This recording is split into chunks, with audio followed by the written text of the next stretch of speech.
आज हम पढ़ेंगे प्रीपोजिशंस के बारे में। क्या पढ़ेंगे? हाँ, प्रीपोजिशंस के बारे में। और प्रीपोजिशन क्या होता है? प्रीपोजिशन वो पार्ट ऑफ स्पीच होता है जो नाउन और प्रोनाउन से पहले इस्तेमाल किया जाता है, जैसे मैंने इससे पहले वीडियो में बताया। या ये बात भी है, ये बाकी लफ्जों को जोड़ देता है। प्रीपोजिशन ऐसा लफ्ज है जिसे हमारे पास 12 पार्ट ऑफ स्पीच है, लेकिन 12 पार्ट ऑफ स्पीच में से ये भी एक 8 पार्ट्स ऑफ स्पीच है। 8 पार्ट्स ऑफ स्पीच में से ये एक ऐसा पार्ट ऑफ स्पीच है जो कि नाउन और प्रोनाउन से पहले इस्तेमाल किया जाता है। और दूसरी बात है कि बाकी लफ्जों को भी जोड़ने में मदद देता है। तो प्रीपोजिशन और भी क्या दिखाता है, जैसे प्रीपोजिशन ऑफ टाइम है, प्रीपोजिशन ऑफ डायरेक्शन है, प्रीपोजिशन ऑफ स्पेस है, प्रीपोजिशन ऑफ प्लेस है, बहुत सारी प्रीपोजिशन है। लेकिन ये ऐसा पार्ट ऑफ स्पीच है, जैसे हमारे पास 8 पार्ट ऑफ स्पीच है, noun, pronoun, preposition, interjection, adverb, adjective, उनमें से एक प्रीपोजिशन ये है। तो टोटल हमारे पास 8 पार्ट ऑफ स्पीच है, लेकिन 8 पार्ट ऑफ स्पीच में से एक पार्ट ऑफ स्पीच जो है पार्ट ऑफ स्पीच, उसको हम क्या कहते हैं? प्रीपोजिशन। और आज हम क्या पढ़ेंगे कि in, at, on, above, over, between, among, behind, ये कुछ चंद हमारे पास प्रीपोजिशंस हैं। आपने देखा होगा कि अगर ये हमारे पास इन है तो हमने कैसे इसकी स्पेस बनाई, यानी कि कोई चीज जो अंदर है, तो इस डब्बे के अंदर कोई भी चीज ऑक्यूपाई है, पोजीशन इसने ली है, वो कोई चीज है अंदर, तो हम कहेंगे कि ये अंदर है। तो मैंने क्या लिखा? The book is in my bag, the book is in my bag, यानी कोई चीज जो आपके बैग में है।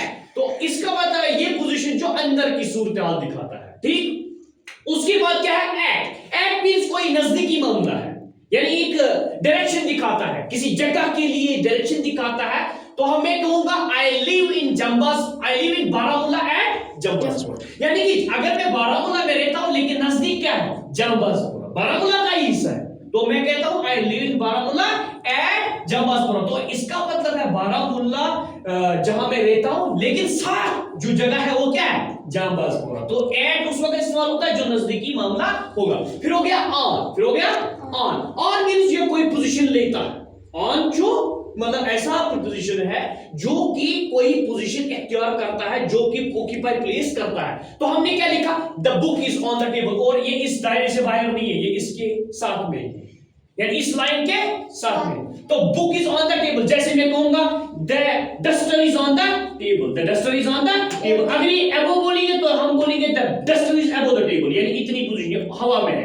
लेकिन हवा में नहीं है, इसने कोई पोजीशन ली है। तो हम कहेंगे the duster is on the table, the book is on the table. उसके बाद अबव, अबव मींस ये इसके ऊपर है।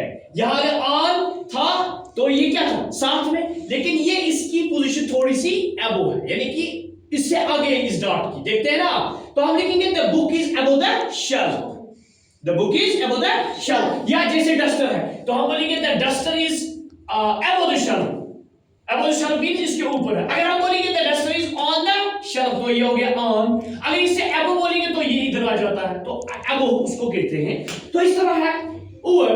ओवर मींस जो हवा में जाए, ओवर मींस जो हवा में जाए। जैसे कोई परिंदा छलांग मारता है, दीवार से मारता है, कोई भी मारता है, तो उसको हम नहीं कहेंगे जंप ऑन द फेंस, या उसको हम बोलेंगे जंप ओवर। ओवर मींस कि इसने कोई पोजीशन बना ली, इसने कोई डायरेक्शन ले ली, इसने अब ओवर जो हम कहेंगे ना, यानी उसने कोई डायरेक्शन ले ली, तो हम कहेंगे the rabbit jumped over the fence, the rabbit jumped over the fence. उसके बाद बिटवीन है। बिटवीन मींस दो चीजों का कंपटीशन होता है, या दो चीजें होती हैं, उसमें हम बिटवीन इस्तेमाल करते हैं। जैसे एक डब्बा यहाँ है, एक डब्बा यहाँ है, बीच में ये डाट दो, इन दो के दरमियान में कंपटीशन, तो ये दिखाता है इसको, ये कंपटीशन इधर है, ठीक। उसके बाद क्या लिखा हमने?